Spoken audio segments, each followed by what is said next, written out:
Mais qu'est-ce qu'on peut faire un jour où le vent est trop faible pour aller sur l'eau? Alors j'avais vu des vidéos de tutos de pilotage sur la plage et j'y pensais depuis un moment en fait. Et puis dimanche dernier, l'occasion s'est présentée. Alors le but c'est d'être sous-toilé pour affiner son pilotage, comprendre un petit peu mieux le comportement de son kite et peaufiner les manœuvres de redécollage. Le tout en light wind et sur la terre ferme. Du coup, je vous propose une mini-série de 3 vidéos pour analyser quelques exercices que j'ai expérimentés pour la première fois ce jour-là et partager bien sûr ce que j'ai pu en apprendre. Dans ce tout premier épisode, on va voir les critères pour choisir le bon spot et le décollage seul, pas évident. Deuxième épisode sera dédié aux exercices de pilotage et on finira cette série par des exercices de redécollage. Allez go, 100% pilotage, épisode 1.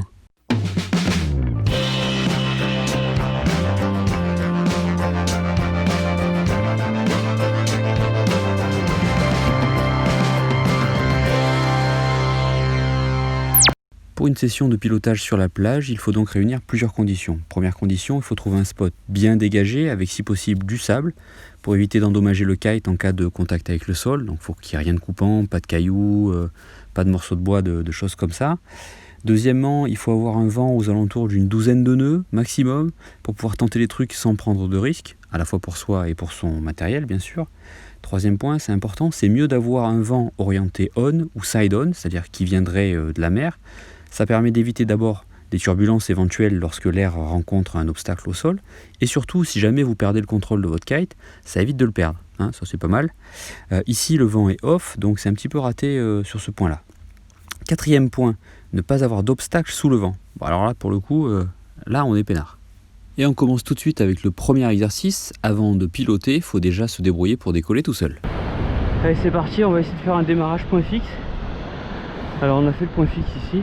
Comme c'est ma première tentative, j'ai pris une bonne marge avec un tronc assez lourd pour pouvoir tenir la traction du kite. Je me suis servi d'un leash et d'un mousqueton pour y attacher mon chicken loop. Par contre, vous la voyez l'erreur là?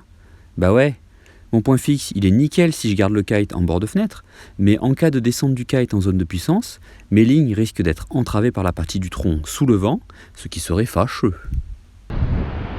On va essayer de trouver le bord de la fenêtre, mais c'est pas évident. Pour cet exercice, le but du jeu, c'est de garder le kite en bord de fenêtre, posé sur son oreille.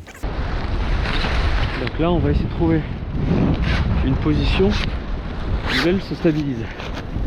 Autant vous dire que c'est pas gagné. Là, le vent est assez faible, avec tout juste une dizaine de nœuds. Il n'est pas très régulier à la fois en force et en direction, ce qui rend l'opération un petit peu compliquée. Autre point intéressant, on se retrouve à la place de l'assistant pour trouver le bord de fenêtre. Alors qu'en temps normal, l'assistant ne bouge pas et on doit trouver le bord de fenêtre en se déplaçant par rapport au kite. Du coup, je tâtonne un peu pour retrouver la sensation du kite qui arrête de faceiller et qui se gonfle. Tiens pas, hein. Dès qu'on lâche, la voile elle va là-bas. Là, on voit bien, quand le kite pousse comme ça, c'est que j'ai dépassé le bord de fenêtre et que je suis monté trop haut dans la direction du vent. Il faut donc reculer jusqu'à ressentir le kite qui pousse vers le vent. Donc je me redéplace sous le vent et le kite semble arrêter de flapper et avance même légèrement vers le vent. Lueur d'espoir. Ouais. Bon, en fait, je sens bien que le vent a du mal à tendre la toile de mon kite et que je n'arrive pas à le faire tenir sur l'oreille. D'abord, pas assez de puissance et surtout la direction semble varier trop rapidement. Trop vers le vent.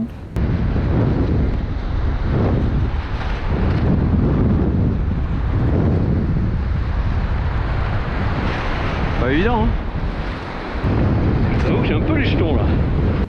Trop sous le vent. Trop instable. Je profite d'une légère montée du vent pour tenter de rejoindre ma barre en prenant soin de rester au vent par rapport à mes lignes. Allez, on est parti.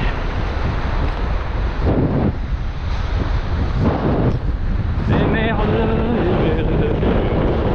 Ah, les lignes prises dans la racine. Quelle magnifique boulette. C'est donc maintenant seulement que je réalise l'importance de ne rien avoir qui puisse gêner les lignes si jamais le kite décidait de glisser jusqu'à la zone de puissance. Le coquinou. La priorité maintenant, c'est évidemment de dégager les lignes pour éviter de donner une direction imprévisible au kite, voire pire, d'en casser une. Oh, j'ai tellement l'air de maîtriser la manœuvre que de sympathiques promeneurs me proposent leur aide. Dame Ned, je suis démasqué, mon amour-propre en prend un coup. C'est gentil, mais je m'entraîne en fait.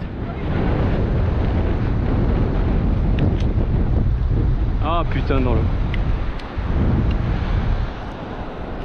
Allez. Je commence par vérifier que même en pleine zone de puissance, ça ne tire pas trop, mes lignes ne sont pas emmêlées, donc je décide de me hooker en commençant bien sûr par le leash d'aile pour pouvoir larguer en cas de problème. Attention, s'il y avait eu plus de vent, il aurait probablement été plus prudent, une fois le leash d'aile connecté bien sûr, d'activer le largueur. Alors, bah du coup, c'est chaud.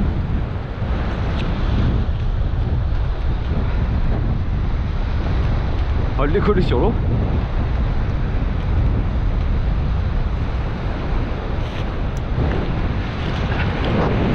Voilà.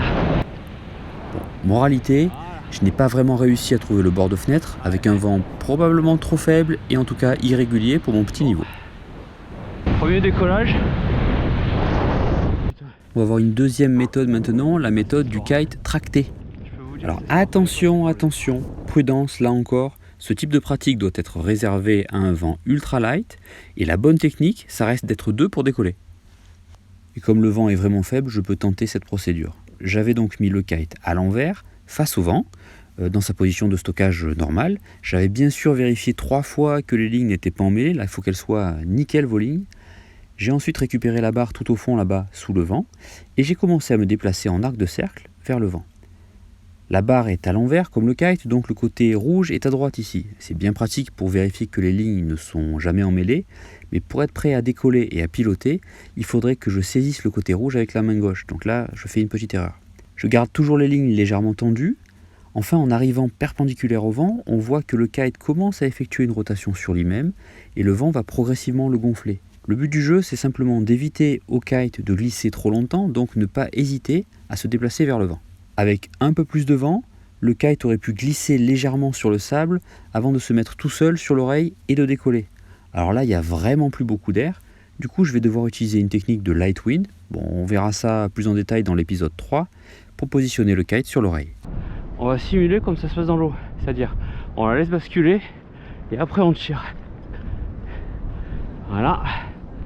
Voilà. Ouh. Bien. Ah, ça c'est beau ça. Et voilà, c'est tout pour aujourd'hui. Dans le prochain épisode, on parlera de pilotage.